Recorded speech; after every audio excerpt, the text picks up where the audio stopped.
Chegar mais pertinho do microfone? Chega um pouquinho mais pertinho. E você, Casalberto, sempre foi um cara que nunca te levou muito a sério também?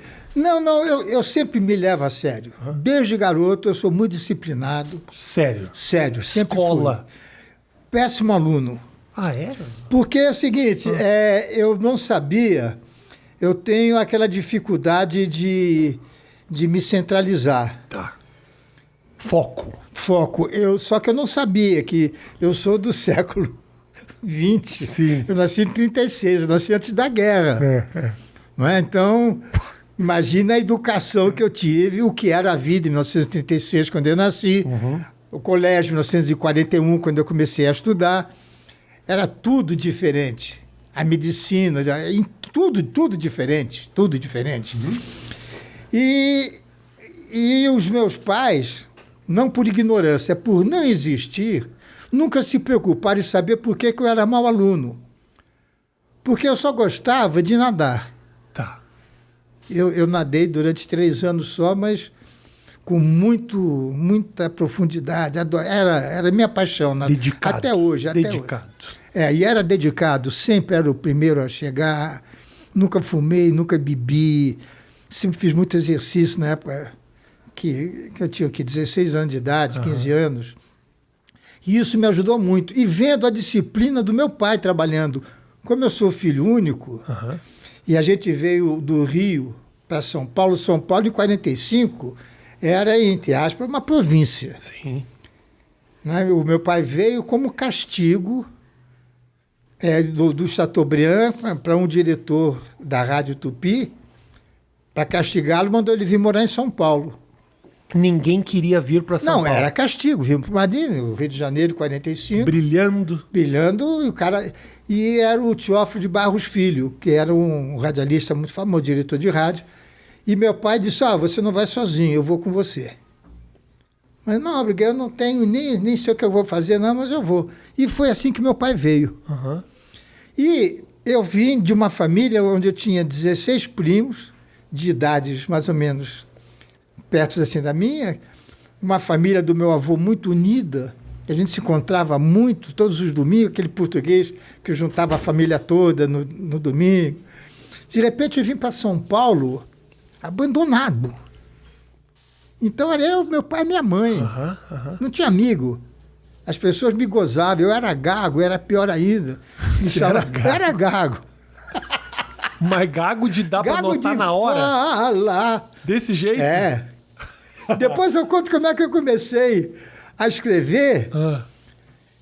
Mas era o gago que repete, faz o kkk, ou é o que... Não, eu falava assim, mas ontem eu tive lá...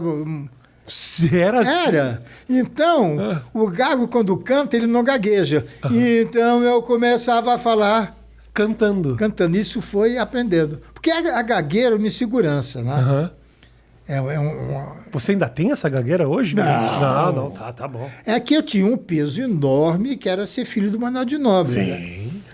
Antes dele ser famoso, ele era um homem poliglota, sempre foi o primeiro aluno da escola, muito inteligente, muita cultura. E eu era o burro, porque eu não tinha cultura, eu não tinha inteligência. Sim. A inteligência eu sabia, que depois eu fiquei sabendo que eu tinha. Mas eu não tinha condições de enfrentar.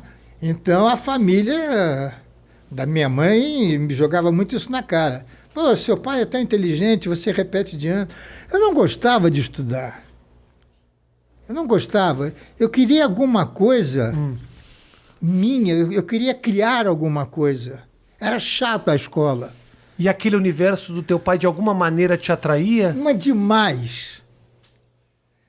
Olha, cara, eu ficava lá em Niterói, eu me lembro, ele tinha uma máquina assim de escrever, eu tinha 3, 4 anos, eu ficava olhando aquele aparelhinho, eu ficava deslumbrado com aquilo, falei, meu, do que é isso, né?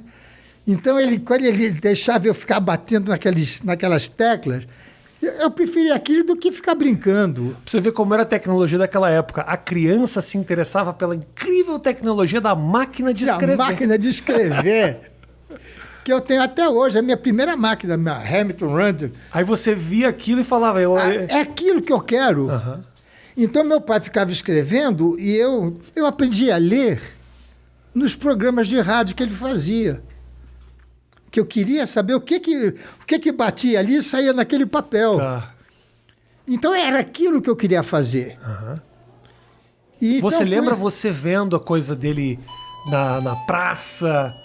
Ô, Matheus, já que nós estamos em casa, não só pede para não tocar na campanha, como fala para nossa Maria, falando em máquina, desligar a máquina de lavar, que tá fazendo barulho aqui. Aqui em casa, viu? Não tem Mas isso aqui é gostoso. Cachorro late, a campainha toca, é uma festa. Me fala lá na praça, como é que foi você ver aquele universo?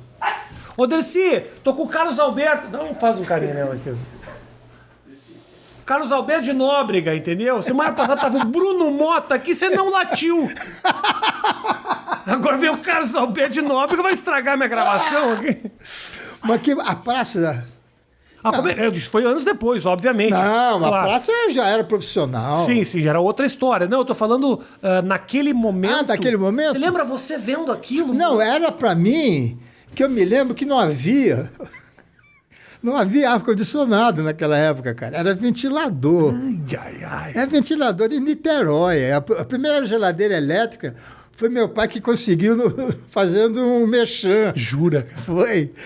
Entendeu? Então, era um ventilador, ele sem camisa, só de bermuda, de shortinho, peito nu, escrevendo. Aquilo marcou muito a minha vida. Aquela imagem. Aquela imagem, sabe? E uma coisa interessante também, que depois a história se repetiu. Já em São Paulo, já em 45, 46, eu já com 10 anos de idade. Uhum. Eu ia dormir... O meu pai estava trabalhando, eu ia dormir ouvindo o barulho da máquina de escrever. E eu acordava ainda com barulho, ele ainda trabalhando.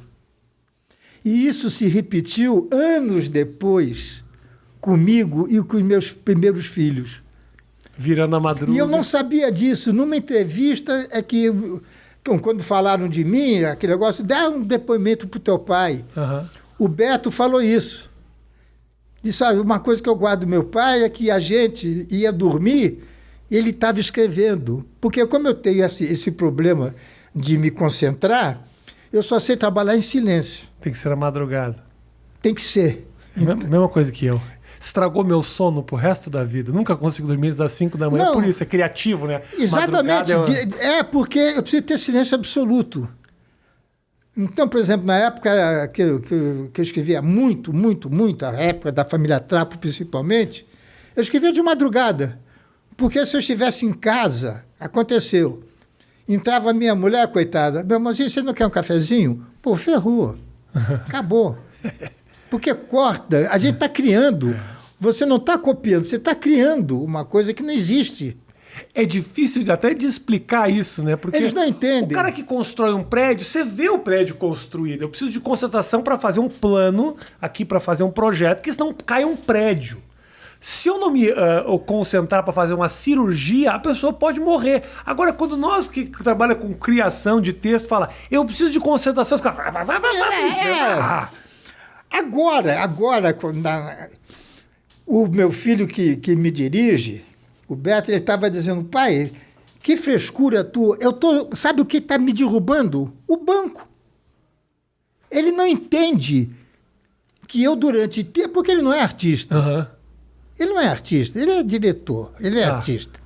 É igual o engenheiro e o arquiteto. Uhum. É a mesma coisa. O engenheiro mete uma coluna aqui que se dane a beleza.